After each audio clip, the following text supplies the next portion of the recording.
Halo semuanya, kembali lagi di podcast Agropedia.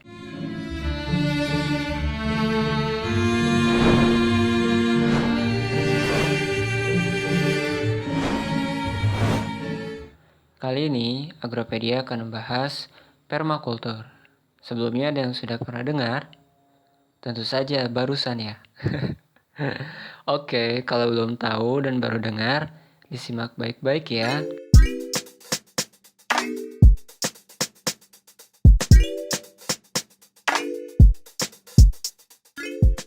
Permakultur merupakan kata serapan yang disadur dari bahasa Inggris, yaitu permaculture, sebagai singkatan dari permanent agriculture. Permakultur adalah cabang ilmu desain ekologis, teknik ekologis, dan desain lingkungan yang mengembangkan arsitektur blok lanjutan dan sistem pertanian swadaya berdasarkan ekosistem alam. Artinya, pertanian dengan tatanan kehidupan yang lestari, terus-menerus, dan permanen. Maka dari itu, permakultur memegang erat prinsip keseimbangan dan berkelanjutan.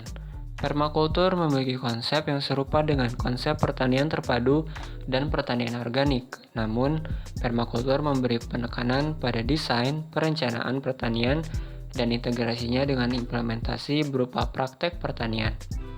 Permakultur berangkat dari pemikiran Bill Mollison yang menyatakan bekerja dengan alam bukan melawannya.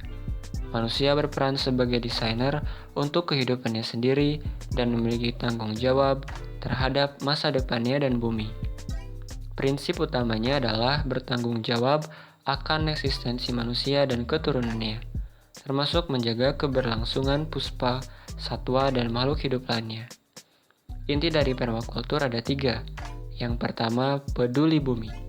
Karena tanpa bumi yang sehat, manusia tidak bisa sejahtera. Bagaimana kita menyediakan semua sistem kehidupan elemen hidup dan mati untuk tetap berkelanjutan dan bertambah. Inti permakultur yang kedua adalah peduli manusia. Bagaimana kita memperluas akses sumber daya yang diperlukan untuk keberlangsungan hidup manusia.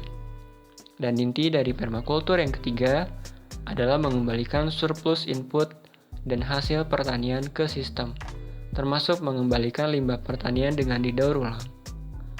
Pengaturan batas konsumsi dan populasi, bagaimana kita mengatur seberapa banyak kebutuhan sendiri sehingga kita bisa menyisihkan sumber daya untuk masa depan. Apa yang kita ambil harus kita kembalikan, dan alam membutuhkan pengembalian dari apa yang sudah diterima manusia menjadi kode etik dalam permakultur. Sehingga dalam penerapannya harus memiliki perancangan ekologis yang bisa membangun sistem pemanfaatan energi, baik energi yang masuk maupun yang keluar secara efisien. Permakultur sebagai sebuah manifestasi kegiatan berkebun dalam komunitas berdasarkan pada pemanfaatan lahan umum akan memberikan efek dalam tingkat kohesi dalam masyarakat, seperti membangun semangat gotong royong dan kepemilikan bersama. Namun, jumlah lahan yang dimiliki bukan lagi menjadi masalah dan batasan bagi orang yang ingin mencoba permakultur secara mandiri, karena masih banyak cara yang dapat digunakan untuk memperluas bidang tanam, seperti melalui teknik tanam vertikal maupun aquaponik. Media penanaman alternatif masih bisa digunakan dengan memanfaatkan dinding, pagar, dan atap bangunan, sehingga tidak selalu membutuhkan hamparan yang luas dalam mewujudkan permakultur. Berikut ini beberapa praktik umum dalam permakultur. Yang pertama adalah wanatani atau agroforestry, yaitu pendekatan terintegrasi dari pemanfaatan interaksi antara pohon dan semak dengan tanaman pertanian dan atau hewan ternak. Wanatani mengkombinasikan teknologi pertanian dan kehutanan untuk merekayasa sistem penggunaan lahan yang lebih beragam, produktif, dan menguntungkan, sehat, dan berkelanjutan. Di dalam sistem wanatani, pohon dan semak digunakan dalam sistem pertanian dan atau hasil hutanan kayu dibudidayakan dalam lingkungan hutan. Salah satu bentuk permakultur wanatani adalah kebun hutan. Selanjutnya, praktik umum dalam permakultur adalah pemanenan air hujan, yaitu pengumpulan dan penyimpanan air hujan untuk kemudian digunakan. Air hujan telah digunakan sebagai air minum bagi hewan ternak dan juga irigasi. Air hujan yang ditampung dari atap rumah dan bangunan lainnya mampu menambah kontribusi penyediaan air bagi komunitas. Kemudian, praktik umum yang selanjutnya yaitu pelapisan mulsa. Dalam pertanian dan praktik berkebun, mulsa adalah lapisan pelindung untuk menutupi tanah.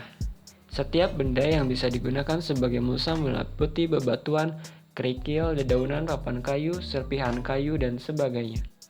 Dalam permakultur, mulsa berbahan organik diutamakan karena memiliki fungsi lebih, yaitu menyerap air hujan, mengurangi evaporasi, menyediakan nutrisi, meningkatkan kadar organik tanah, menyediakan habitat bagi organisme tanah, menahan pertumbuhan gulma, mengatur perubahan temperatur harian tanah, melindungi dari pembekuan pada wilayah yang memiliki musim dingin, dan mengurangi erosi.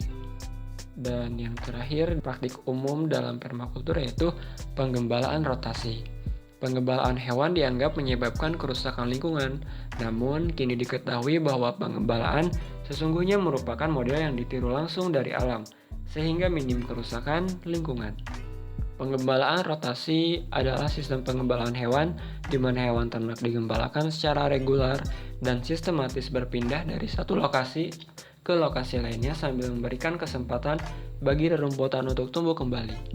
Cara ini juga bisa digunakan untuk mengendalikan spesies invasif dan dilakukan untuk menggembalakan berbagai hewan ternak seperti ruminansia, kelinci, unggas, dan babi.